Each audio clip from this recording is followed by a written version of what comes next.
Hi, hello po sa inyong lahat. Isang mapagpalang araw pong muli sa inyo. Kamusta na ho kayo? Sana ho ay nasa mabuti kayong kalagayan. Saan man ho kayo naroon. Nagbabalik hong muli ang Eric's Vlog para sa isa na naman hong makabuluhang video sa aking YouTube channel na Eric's Vlog. Maraming salamat nga ho pala sa lahat ho ng patuloy na nanonood ng aking mga video na ina-upload at sa lahat ho ng nag-subscribe. Maraming salamat po. At ngayong araw ho na ito, ang isa sa pinakamainit ho na pinag-uusapan sa lahat ho ng panig ng Pilipinas ay ito hong impeachment case ng ating Vice Presidente ho na si Sara Duterte. So ito ho ang matinding pinag-uusapan sa ngayon at napakainit ho ng talakayan dito. So ito ho ang ating pag-uusapan, ito hong update dito ho sa impeachment ho para ho dito kay Vice President Sara Duterte.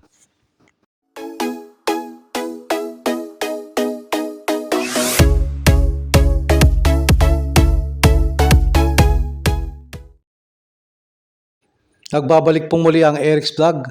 Katulad ho ng aking nasabi, napakainit ho ng talakayan tungkol ho dito sa usapin ho ng ating Vice President Sara Duterte dito nga ho sa kanyang impeachment case.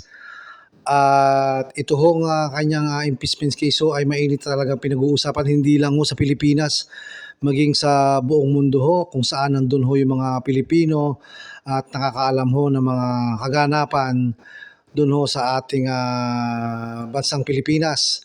Ito nga ho ang mainit na balita, itong kay VP Sara impeachment. So ano na nga ho ba ang update ho dito? Ang impeachment case ho ni VP Sara ay nandun na ho sa Senado. Ito ho ay naisubmit na nila noong pa hong Pebrero.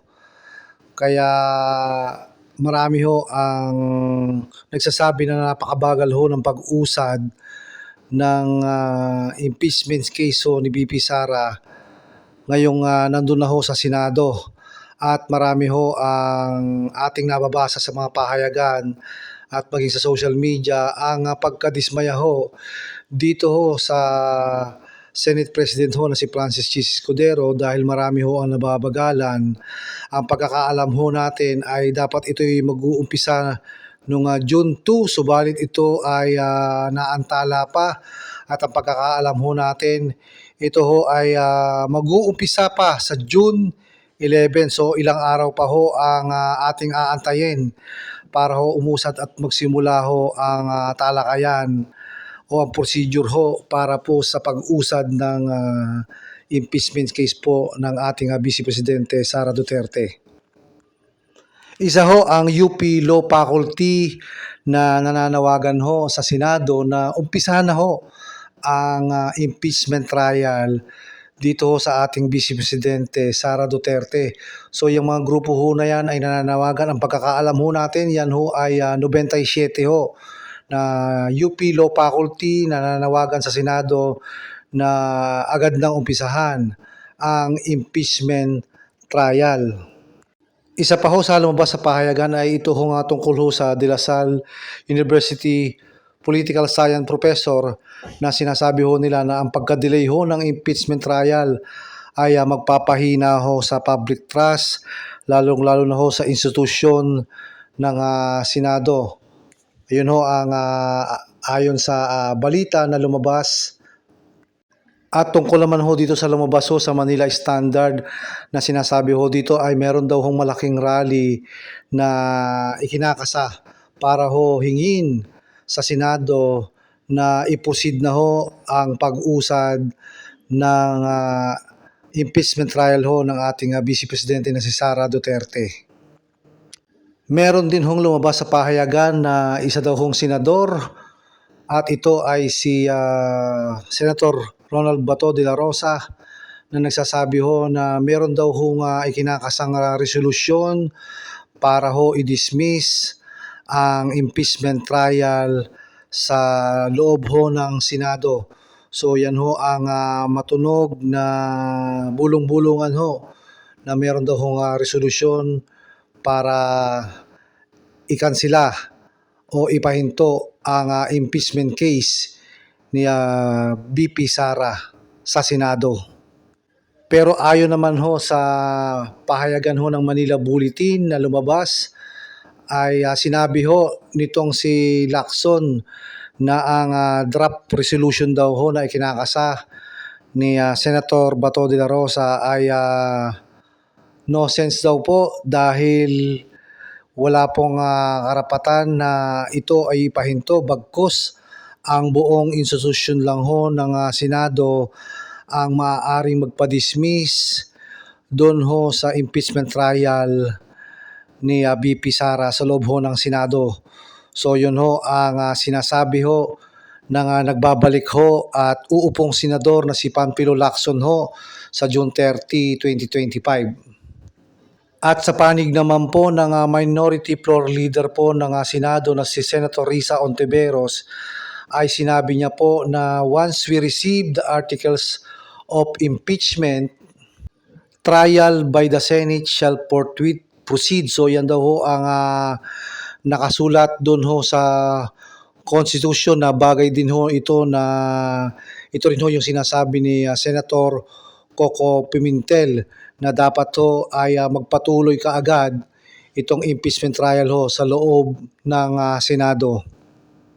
Doon po sa isang privilege speech ho nitong si Senator Risa Ontiveros, ang minority floor leader ho sa Senado, ay sinasabi niya ho dito na hahatulan tayo ng sambayanang Pilipino kung hindi natin ginampanan ang tungkulin na ito sa sambayanan.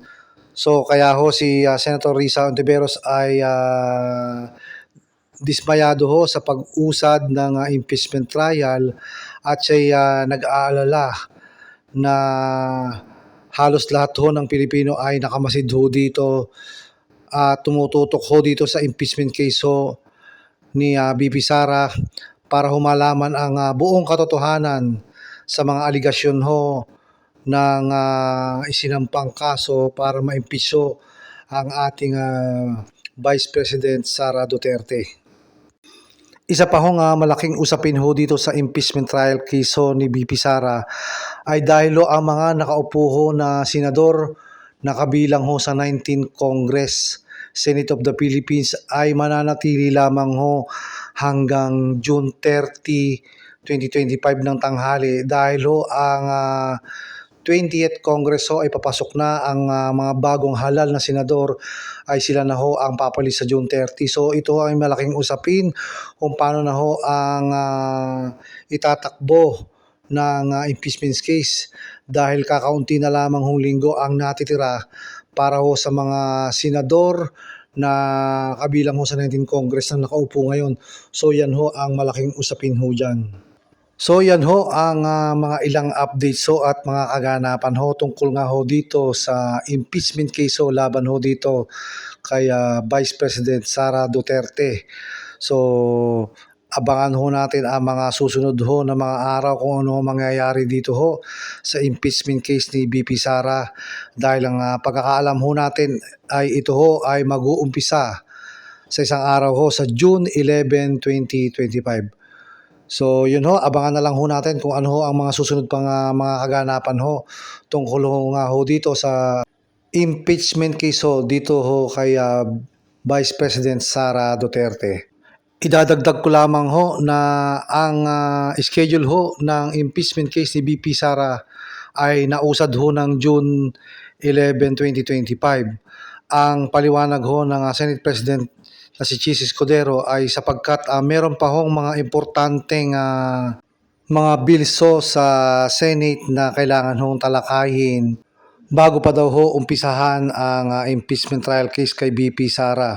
Pero sa aking pananaw ho, ang impeachment case ni BP Sara ho ay importante din hong umusad at dapat i-priority ng Senado dahil ho maraming kababayan natin ang nakaabang at nakatutok dito ho sa pag-usad at kahihinatnan ho ng impeachment case dahil marami hong nag-aabang doon ho sa itatakbo ng impeachment case trial. So yan ho ang update dito ho sa pinag-uusapan nga ho nating BP Sara impeachment case. So abangan na lang ho natin ang mga susunod ho na mga araw kung ano ho ang mangyayari tungkol ho sa pag-usad ng kasong ito.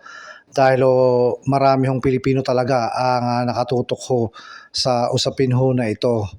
Dito nga ho sa impeachment case laban ho kay Vice President Sara Duterte. So hanggang dito na lang po muna ang ating vlog. Maraming salamat po sa inyong panonood.